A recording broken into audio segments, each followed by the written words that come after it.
my Facebook friends, Eva, I think it was.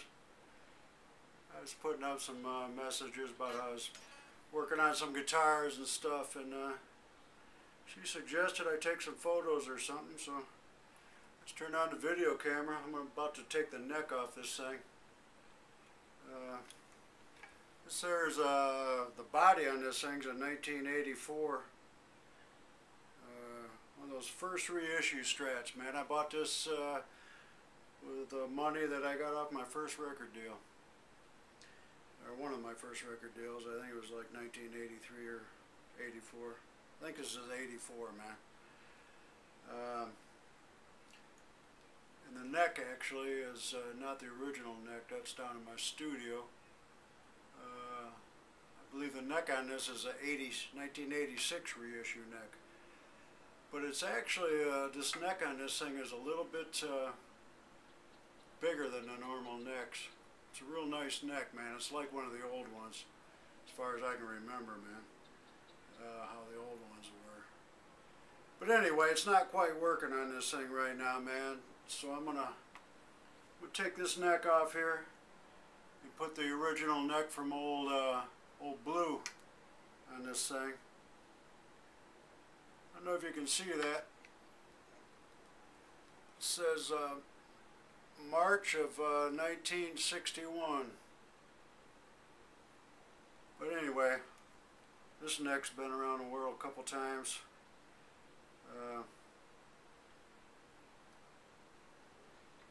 Pretty wore out. But sometimes these necks don't work with certain bodies, man. This 61 neck from Old Blue works best on Old Blue, but I actually got another neck on Old Blue, you know, aftermarket Warmouth neck at the moment. I've had on for a few years. But because I didn't want to take my old stuff on the road anymore, man. You know, stuff ends up missing or stolen or something nowadays. So anyway, I'm gonna stick this 61 neck on this 84 body, man. I'm going to take this parts off this rubber band here I put on here when I'm recording. Sometimes you get some weird overtones. I was playing slide on this guitar here on my new on the blues covers record I'm working on. I was playing a tune with open tuning slide, but you get these weird overtones from behind the nut here sometimes.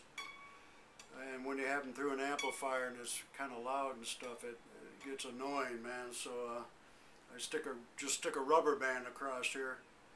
All you gotta do is touch it, and it'll stop those weird harmonics, man.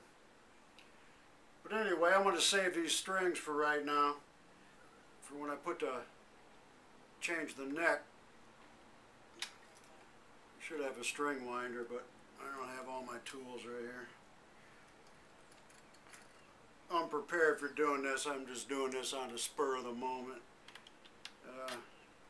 My studio's too hot to go in right now. And I'm sitting by my front window right here, man, but I had to turn the fans off because it'd be too noisy on the recording. So it's going to get hot as hell in here in a minute too. It's about 8 o'clock at night, man, but it's still hotter than hell. Sun's still up.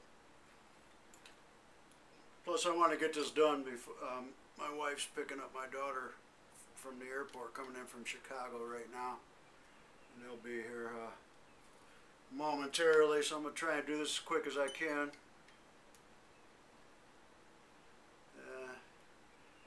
My wife don't really like the living room turned into a guitar shop here, man, normally. So, get my trusty leather man out and take the neck off this thing. That's why Fender guitars, man, are the best, man. They're like an old Model T. You know, take them apart, swap the parts out.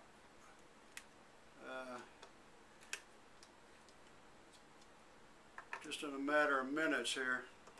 Even on a gig, man, and change necks or whatever. Usually takes, I mean, it takes a while for a neck to get settled in right. You know, you got to mess with it for a few days. And then sometimes, man, it takes like a whole year or something before the thing really gets right. You know, playing it out on gigs and whatnot.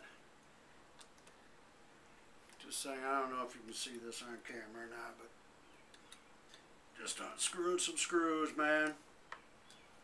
Boring if you're a guitar player, man, but some folks that, you know, come see us at gigs and stuff, just our friends and stuff, seem to be interested in this kind of thing, man, so we'll oblige them. Now, that's the neck plate, they call that, I think. I don't even know, but and the neck comes right off like that. This one says September 2nd, 1986. Don't know if you can see that or not. I'm gonna have to get this string tree off here. They call this thing the string tree. It holds the first two strings down so they don't get those weird harmonics like I was telling you about, or pop out of the nut, which is this part right here. You don't want nothing, only certain things popping out of your nut, man, so and it ain't strings. Get this neck on here and let's see here. Should be doing this on a bench, but I don't have a bench, man, so I do it on my couch. Or love seat, as my wife calls it, I guess it is, man.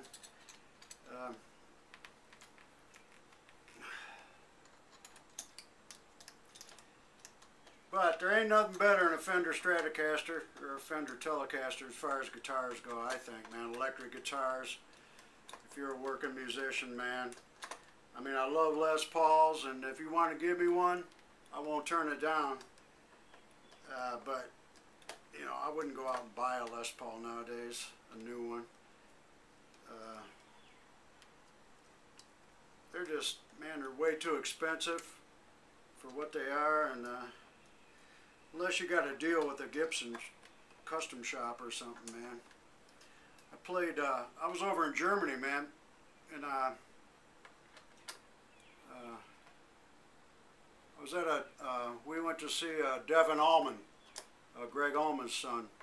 He was on the record label I was on, and we happened to have a day off. We're on tour, and we stopped in because he was playing one of the same joints that I always play over there. A joint called the Taubenhof.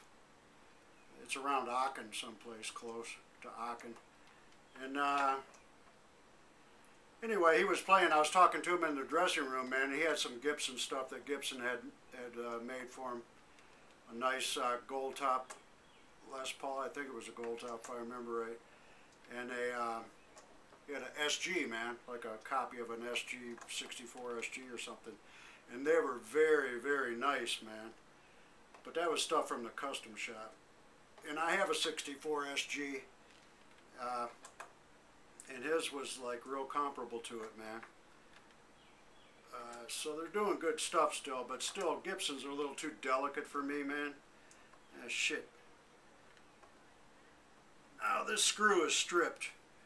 So I'll show you what I do. Hold on one second.